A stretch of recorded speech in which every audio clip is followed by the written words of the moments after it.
गोलीय दर्पण की फोकस दूरी और उसकी वक्रता त्रिज्या में संबंध पर हम लोग आज चर्चा करेंगे। फोकस दूरी बता चुके हैं, वक्रता त्रिज्या की भी चर्चा हो चुकी है। और फोकस दूरी जैसे हम बताए थे कि कोई गोलीय दर्पण है, गोलीय दर्पण के प्रधान अक्ष के समानांतर जब कोई किरणें टकराने के बाद जिस बिंदु पर अगर काटती है प्रधान अक्ष को, वह बिंदु फोकस कहलाता है। और गोलीय दर्पण जिस गोले का बना होता है उस गोले के केंद्र को वक्रता केंद्र कहते हैं, चर्चा कर चुके थे। और ये अगर ध्रुव हो गया तो ध्रुव और वक्रता केंद्र के बीच के दूरी को हम लोग कहते हैं सीधी दूरी को कहते हैं वक्रता त्रिज्या, और फोकस और ध्रुव के बीच के दूरी को कहते हैं फोकस दूरी। और ये हो गया यहाँ ये वक्रता, ये चर्चा कर चुके हैं। आज जो हम लोग इस वक्रता त्रिज्या जो यहाँ से यहाँ की दूरी होती है और फोकस जो यहाँ से यहाँ की दूरी होती है, इस दोनों में क्या रिलेशन है इसकी चर्चा करेंगे। हालांकि पीछे हम लोग बता चुके हैं कि फोकस दूरी जो होता है, ये फोकस दूरी ये वक्रता त्रिज्या का आधा होता है, या फोकस दूरी का दुगुना वक्रता त्रिज्या होती है। लेकिन ये तो होती है, बट कैसे होती है, इसके बीच में क्या संबंध है, क्या रिलेशन है, इसकी चर्चा करेंगे। इसका हमें एक थ्योरम के रूप में, प्रूवन के रूप में जाना होगा। तो इसमें जो कुछ टर्म आएगा उस पर थोड़ा सा हम चर्चा करना चाहेंगे यहाँ कि हमें एकांतर कोण समझ में आनी चाहिए। जब कोई समांतर रेखा, तो समांतर रेखा में कोई तिर्यक रेखा जब काटती है, परिच्छेद करती है, तो इसका ये एकांतर कोण होता है। ये कोण बराबर ये कोण, ये हमें याद रखना होगा, ध्यान रखना होगा। इसके संबंध में हमें इसकी आवश्यकता पड़ सकती है। ये कोण जब कोई दो समांतर रेखा पर कोई तिर्यक रेखा जब परिच्छेद करती है, काटती है, तो ये कोण एक दूसरे का एकांतर कोण कहलाता है। इसको आप ध्यान रखेंगे। चलते हैं आगे, हम लोग बढ़ते हैं। इसकी चर्चा इसलिए करते हैं कि बीच में एक ही बार अगर बहुत सारे नए शब्द आ जाएंगे तो समझ न बन पाएगा। इसलिए इस चीज को आप अलग से समझ लीजिए कि एकांतर कोण ऐसा बनता है, और ये मेरा वक्रता त्रिज्या, और यहां से यहां वक्रता त्रिज्या, और यहां से यहां फोकस दूरी है। इसी दोनों के रिलेशन के बारे में पढ़ना है। तीसरा एक चीज और मुझे चर्चा करना है कि अगर ऐसे समझ लेते हैं, अगर ये त्रिभुज है और त्रिभुज का ये कोण और ये कोण अगर बराबर है, माने दो कोण अगर बराबर है, तो यह त्रिभुज कहलाएगा समद्विबाहु त्रिभुज। देखिए, बाहुन भुजा होता ये है कि कोई त्रिभुज का अगर दो कोण अगर समान हुआ तो इस पर जो ये आने वाली, ये जो इस पर आधारित भुजाएं हैं, ये भुजा भी समान होती है। तो चूंकि ये कोण जब समान हो गया, या हम ये भी कह सकते हैं कि ये दोनों भुजा अगर समान हो गया, चलिए किसी भी तरह से भुजा भी अगर समान है, इस त्रिभुज का नाम होगा समद्विबाहु त्रिभुज। आप याद रखेंगे, समद्विबाहु त्रिभुज, एकांतर कोण और फोकस दूरी और वक्रता त्रिज्या याद रहेगा। तो आगे हम लोग बढ़ते हैं। मेरा जो प्रूव करना है, दिखाना है, रिलेशन दिखाना है कि गोलीय दर्पण का फोकस दूरी एवं वक्रता त्रिज्या में क्या संबंध है। और उस संबंध की चर्चा हम लोग पहले ही कर चुके हैं। F बराबर R/2, यानी वक्रता त्रिज्या का आधा होगा ये। यही इसका संबंध निकलेगा। इसको हमें प्रूफ करके दिखाना है। चलिए ओके, हम लोग प्रूफ करते हैं, अब आगे चलते हैं। सबसे पहले हम क्या करेंगे, हम ड्रॉ करेंगे एक वक्रता एक गोलीय दर्पण। गोलीय दर्पण में हमने लिया है अवतल दर्पण। ये अवतल दर्पण और उत्तल दर्पण दोनों ही दर्पण में यह साबित होता है।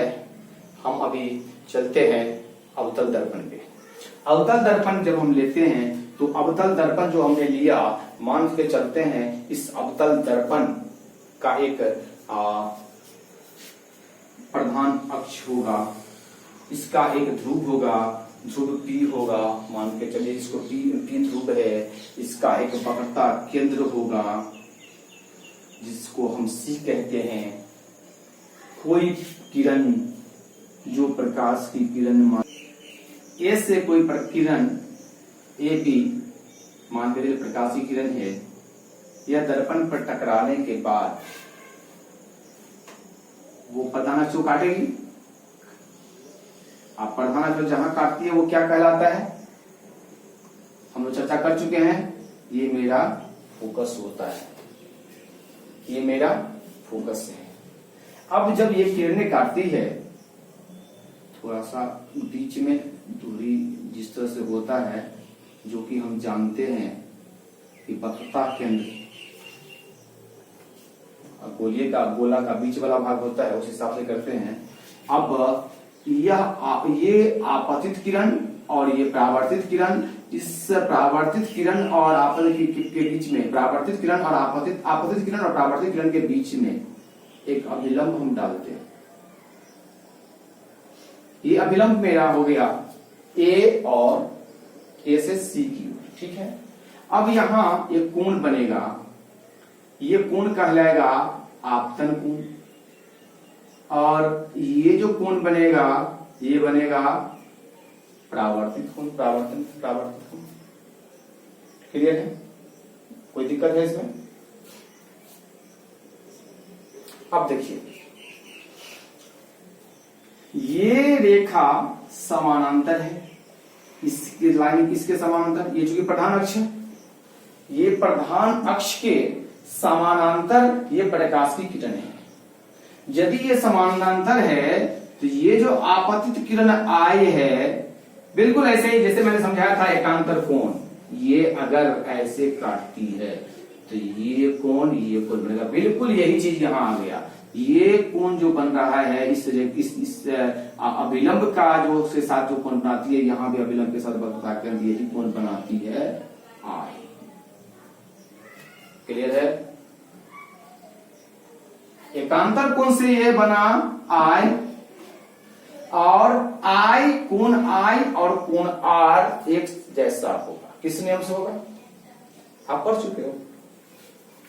किसी दर्पण पर कोई भी आपतित किरण परावर्तन के बाद जब लौटती है तो इसके अभिलंब के साथ जो कोण बनता है वो आपतन कोण आई कोण आर के बराबर होता है। परावर्तन नियम का दूसरा पॉइंट यही है ना, चाहे दर्पण कुछ भी रहे, अवतल रहे, उत्तल रहे, समतल रहे, आपतन कोण परावर्तन कोण के बराबर होता है। तो इस हिसाब से ये आई और ये आर दोनों बराबर है कि नहीं है?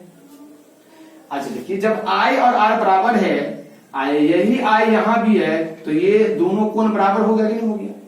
ये कोण इसके बराबर और ये कोण इसके बराबर, दोनों कोण बराबर। और जब ये दोनों कोण बराबर तो ये समद्विबाहु त्रिभुज होगा कि नहीं होगा? अभी मैंने चर्चा किया था समद्विबाहु त्रिभुज की चर्चा। ये कोण और ये कोण अगर बराबर तो ये समद्विबाहु त्रिभुज हो गया, जिसमें दोनों भुजाएं भी बराबर होती है समद्विबाहु त्रिभुज में। कहने का मतलब ये भुजा बराबर होगा। अच्छा, अब एक चीज देखिए, यहां ये जो दूरी लिया मैंने, इतना दूरी लिया, अगर ये दूरी ये बिल्कुल कम होता, नहीं के बराबर हो, यानी प्रधान अक्ष के बिल्कुल करीब हो जाए, तो फिर क्या होगा? रूल तो सब जगह एक ही जगह फॉलो करेगा ना। ये भुजा इस भुजा के बराबर तो होगा ही होगा, चाहे परावर्तित किरण ये ले लें, चाहे परावर्तित किरण ये प्रधान अक्ष हुआ यहां ले लें। ये भी तो फोकस पे आएगी है। तो जब वक्रता केंद्र होगा फोकस ये है, तो ये यहाँ जो ये आ रही है, तो ये भुजा, अच्छा इसके बीच में भी जो अति बनेगा यहाँ का कोण, यहाँ कोण तो सेम होगा ही होगा। तो छोटे रूपों में तो हम कल्पना यहाँ ये नहीं कर सकते हैं, बना पिक्चर डायग्राम नहीं बना सकते हैं, बट ये तो हम समझ सकते हैं कि ये जब नजदीक आ जाएगा तो बिल्कुल ये दूरी इस दूरी के बराबर हो जाएगा। अभी तो मेरा ये दूरी बराबर है, लेकिन ये रेखा जब यहां आ जाएगा, बिल्कुल इसके पास में आ जाएगा, तो ये रेखा इसके बराबर ही होगा, बिल्कुल नजदीक अगर आ जाए। क्योंकि अभी आप देखो कि ये दूरी जितनी दूरी है, बिल्कुल लगभग थोड़ी सी अंतर भी ये दूरी है, लेकिन जब ये जो पास आती जाएगी तो इसकी समान बराबर होती चली जाएगी। और जब मान के चलते हैं कि यह बिल्कुल निकट में है, जब यह बिल्कुल निकट में है, तो जब ये और ये अभी बराबर है, निकट में आ गया, तो ये लाइन इसी लाइन पे आ जाएगा ना, इसी लाइन के पास आ जाएगा, तो ये दूरी इस दूरी के लगभग बराबर हो गया। तो भैया जब ये दूरी यहां से यहां ये बराबर, यहां से यहां ये बराबर, तब इतना दूरी को निकालने के लिए, इतना दूरी का अगर दुगुना कर देंगे तो यहां तक नहीं पहुंच जाएगा। यानी कहने का मतलब हुआ ये फोकस यदि ये वक्रता केंद्र, वक्रता त्रिज्या है, ये वक्रता त्रिज्या है, वक्रता त्रिज्या अगर r है, तो ये वक्रता त्रिज्या को निकालने के लिए अगर फोकस मेरा है, तो फोकस को 2 से गुना कर दें, 2 बार कर दें, 2 बार फोकस ले लो, एक फोकस यहां एक फोकस यहां, तो r बन गया। या फिर ये कहें कि हमें ये लेना है, तो यहां से यहां ले लो, उसका आधा कर दो, तो r को बटा 2 कर दो, यही तो प्रूफ है। समझ पाया? हम लोग इसको सिस्टेमेटिक लिखना हो, तो सबसे पहले हम देखते हैं कि हमारा दर्पण क्या है। हमने दर्पण क्या लिया है, तो दर्पण जो लिया है तो लिखेंगे माना कि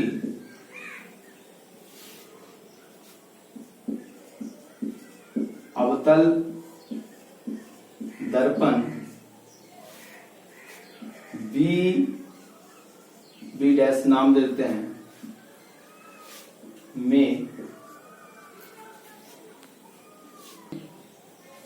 आप इसमें अवतल दर्पण हो गया, में आपतित किरण कौन सा है, तो ए बी, यह आपतित किरण ए बी। अब मेरा प्रधान अक्ष क्या है, प्रधान अक्ष, इसमें हम मान लेते हैं, कर लेते हैं सी पी, चलेगा। मुख्य अक्ष हो गया, प्रधान अक्ष क्या हो गया, पी और सी। मुख्य अक्ष हो गया पी और सी, इसमें कोई दिक्कत होगा कि समानांतर, माना कि अवतल दर्पण ए बी में आपतित किरण ए बी प्रधान अक्ष पी के समानांतर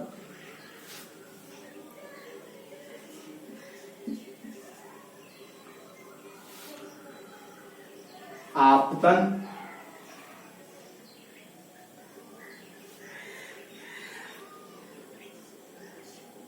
या परावर्तन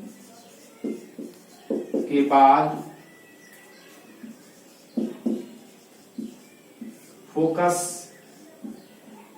एफ पर मिलती है। ठीक है, तो हमने फोकस को एफ दिखा दिया, ए भी दिखा दिया। अब बी से सी पे क्या किया, मैं वक्रता केंद्र पर अभिलंब खींचा, जहां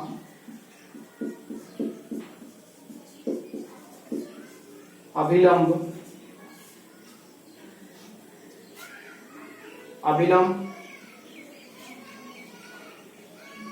पी सी, सॉरी अभिलंब जो होगा वो बी सी बी होगा, बी सी, अभिलंब बी सी है, ठीक है। हम इसमें समानांतर को दर्शा दिए हैं, देख लिए हैं आप। फोकस दूरी भी दिखा दिया, यहां फोकस दूरी को भी मैंने दिखा दिया, अभिलंब को भी मैंने दर्शा दिया। अब हमें क्या करना है कि परावर्तन के नियम को लाना है। परावर्तन के नियम से, परावर्तन नियम से हम क्या जानते हैं कि आपतन कोण परावर्तन कोण के बराबर होता है। यहां आपतन कोण का नाम लिखना है, नाम मेरा है ए बी सी, ठीक है।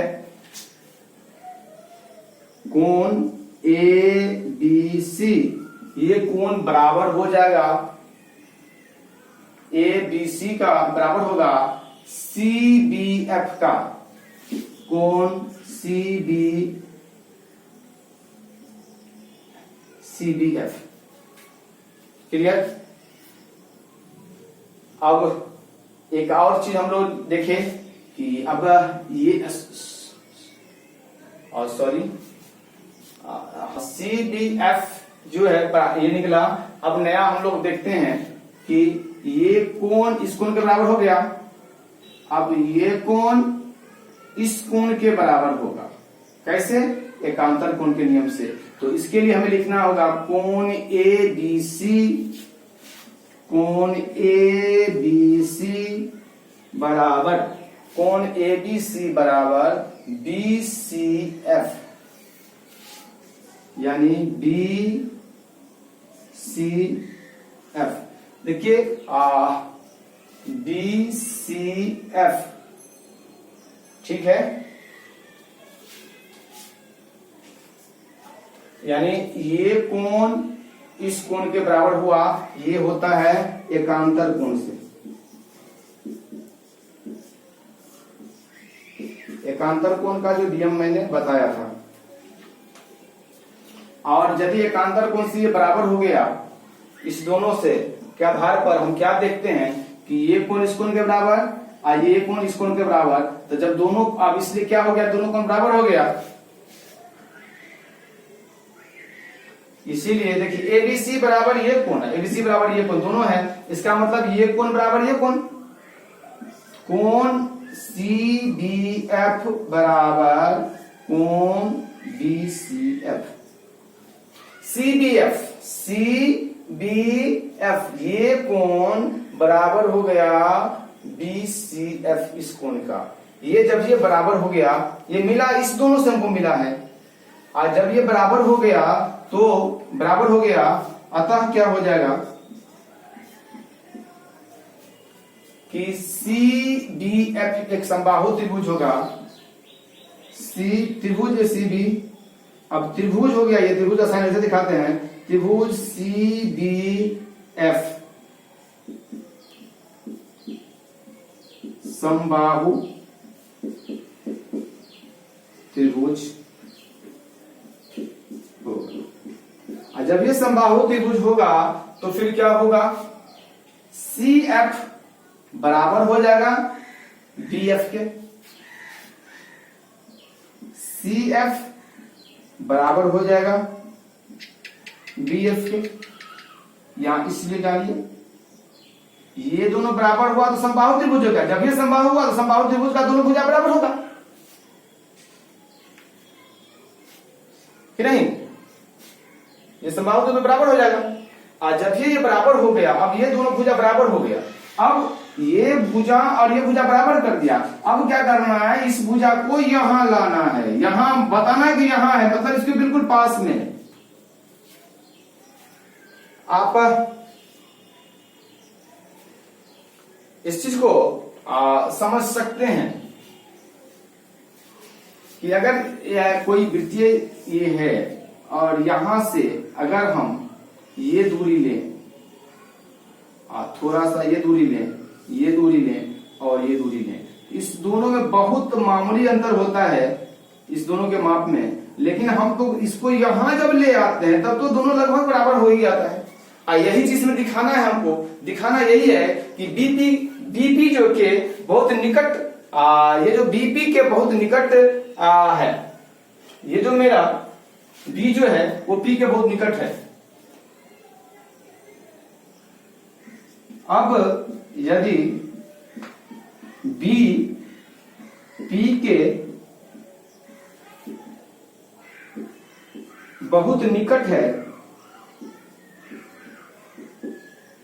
तो क्या होगा, ये बी जब पी के निकट आ जाएगा तो फिर ये बी एफ बराबर पी एफ हो जाएगा, नहीं होगा? यानी ये बी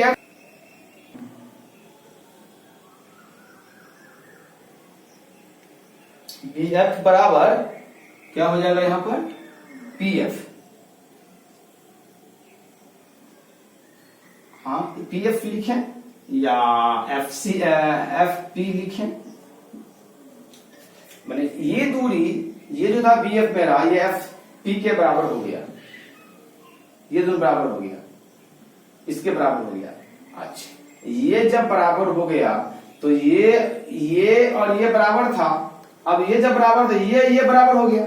अब इसीलिए हम क्या कर सकते हैं, इसीलिए सी एफ बराबर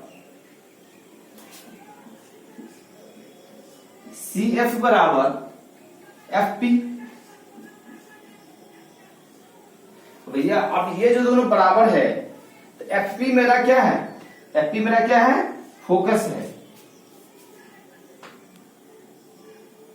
अब यहां पर तो ये सी एफ, सॉरी इसको हो सकता है यहां दिखे नहीं, तो इसको यहां ले आते हैं हम लोग,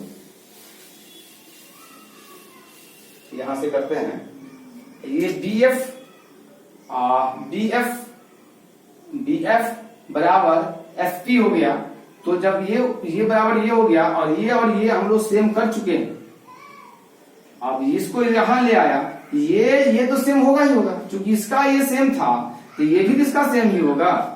यदि सेम ही होगा तो इसको हम लिख सकते हैं ना, सी एफ, ये सी एफ बराबर एफ पी लिख सकते हैं। सी एफ बराबर एफ पी जब लिख सकते हैं तो हमें अब इसमें क्या करना है, हमको यदि निकालना है सीपी, सीपी, ये सीपी मेरा क्या है, आप सीपी क्या है, एपीसी, हाँ सीपी मेरा है वक्रता त्रिज्या। सीपी क्या है, सीपी क्या है, वक्रता, जैसे मैंने वक्रता त्रिज्या दिखाया कहीं पे कि नहीं, माना करते अपने प्रधान पीसी के समानांतर परावर्तन के बाद फोकस एफ पर मिलती है जहां विलंब बीसी, नहीं दिखाया, यहां दिखा देना है, माना कि लिख दिया है ना। अब यहां लिखेंगे वक्रता त्रिज्या बीसी, ये चूंकि दर्पण का फिक्स होता है इसलिए इसको दिखा देना है। तो वक्रता त्रिज्या पीसी या सीपी लिखें, चलिए ठीक है। तो पीसी, ये पीसी जो मेरा होगा ये होगा सी एफ और प्लस एफ पी का, क्लियर है कि नहीं।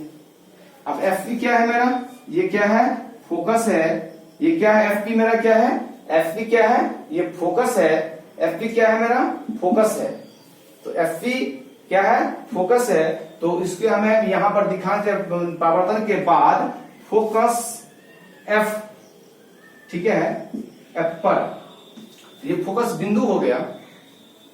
यहां हम लोग चूंकि यहां से निकला है मेरा फोकस, बाद में निकला है, इसीलिए हम इसको यहां पर फोकस लिख सकते हैं, फोकस। अब ये फोकस जो मेरा है, ये जो निकलेगा एफ पी फोकस, ये दो मिलकर के, यानी इसका ये आधा है, तो यहां लिखेंगे पीसी बट्टा 2, यानी पीसी क्या है, तो वक्रता केंद्र है, वक्रता त्रिज्या, ये क्या है? वक्रता त्रिज्या है। इस तरह से वक्रता त्रिज्या को हम लोगों ने डिनोट किया है आर से। यहां पर हम लोग कैपिटल आर दिखाया जाता है, कैपिटल आर। तो इस तरह से हम दिखा सकते हैं। फोकस को एफ से दर्शाया गया है यहां पर। वक्रता त्रिज्या पीसी आर से, तो एफ बराबर यहां वक्रता त्रिज्या को आर से दर्शाया गया है R/2।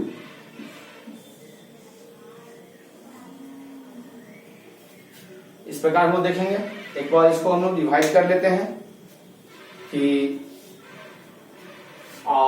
हम लोग माना था कि अवतल दर्पण AB में आपतित किरण AB प्रधान अक्ष, ये PC प्रधान अक्ष था, के समानांतर परावर्तन के बाद ये AB जो परावर्तित होगा फोकस पर आकर के मिलती है, जहां अभिलंब ये BC तथा वक्रता त्रिज्या मुझे दिखाना चाहिए यहां PC, जो मैं बाद में दिखाया हूं PC, जिसको R से डिनोट किया जाता है। इसको आप इतना चीज आपको दिखाना है इसमें।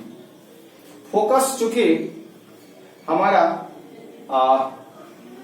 बन के आता है, इसलिए यहां हम फोकस डिनोट करते हैं। तो यहां पर हम देखते हैं क्या, इस स्थिति में हम क्या होता है कि परावर्तन के नियम से हमें ये कोण इस कोण के बराबर हो जाता है। सॉरी, परावर्तन के नियम से ये कोण इस कोण के बराबर होता है, जिसको मैंने यहां दर्शाया है। परावर्तन के नियम से ये आ गया। दूसरा, ये कोण इस कोण के एकांतर कोण के नियम से आया, जिसको यहां मैंने दर्शाया है।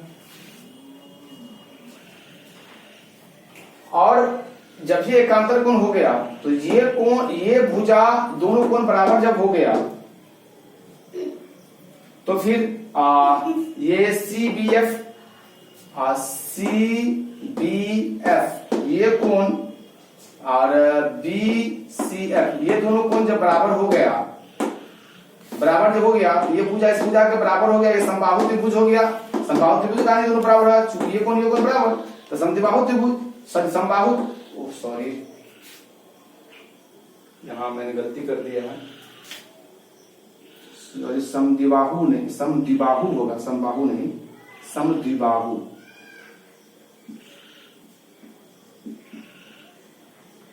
समद्विबाहु त्रिभुज होगा, दो भुजा बराबर होती है ना, तो समद्विबाहु त्रिभुज होगा। तो समद्विबाहु त्रिभुज जब होता है तब ये भुजा समद्विबाहु त्रिभुज, ये भुजा बराबर हो गया। और जब बराबर हो गया और ये जब कहते हैं कि नजदीक में आ जाता है, इसके निकट आ जाता है, जैसे कि CF, अब यदि BP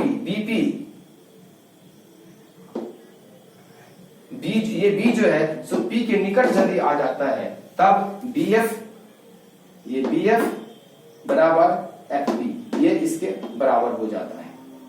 और ये जब इसके बराबर हो जाता है, तो ये और ये दोनों बराबर हो जाता है, CF बराबर FP। अब ये दोनों जब बराबर हो गया, तब ये पूरा जब निकालना होगा तो इसी का दुगुना कर दें, ये दोनों को जोड़ लें, ठीक। और यदि ये पूरा दिया हुआ है तो ये उसका आधा कर दिए हो जाएगा। इस चीज को मैंने दिखाया है कि PC का आधा कर दिया तो FP हो गया, यानी ये क्या होगा, फोकस हो गया। यही चीज इसमें है कि फोकस दूरी वक्रता त्रिज्या की आधी होती है। ये लाइन क्या बताता है, फोकस दूरी वक्रता त्रिज्या की आधी होती है, ठीक है। इसमें आप देखना कि दर्पण चाहे अवतल हो या उत्तल हो, अगर आपतन बिंदु ध्रुव के अगर निकट होगा तो दोनों ही परिस्थिति में वक्रता त्रिज्या का आधा फोकस होगा। ओके।